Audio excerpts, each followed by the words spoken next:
The sense of a separate self that we have is the real big illusion.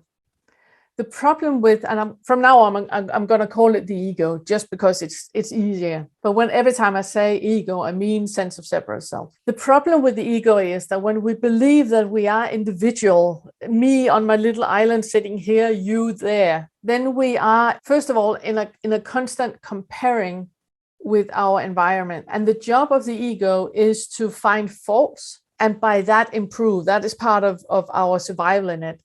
But if you stay there, then you start to become what we call egotistical, where you have no perception of you being a part of something bigger. On the other side, which is also a part of the illusion, we have what I call the authentic. It's also what is called non-self. And I know that this is one of the things that sometimes raises a lot of argument about where the non-self is. When you are in the observer role, and you are in the authentic, it's kind of like if you look at a maze. When you're in the ego, you're inside the maze, so you can't find your way out. It's where you experience. It's where you have whatever chemicals is released in you, whether it's stress hormones, you get an anxiety or get stressed or nervous, or if it's happy hormones and you get, invigorated and happy. When you're in the ego, you are experiencing everything. When you are in the authentic, then you're kind of like on the fifth floor where you have the overview, because you're only observing.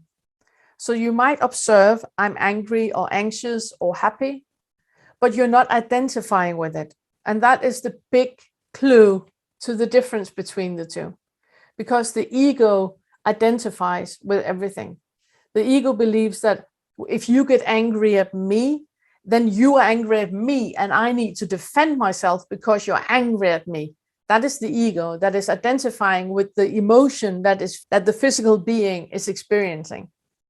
If I'm in the observer and you get angry at me, I can observe what is going on. I can observe, okay, I really don't like that you're angry with me. Is there anything I can do for us to find a solution?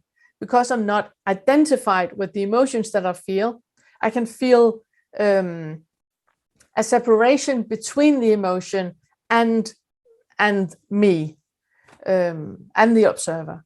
So, for example, if I wake up at night with an anxiety, I might feel the anxiety, but I also know it's not me that I do not have an anxiety.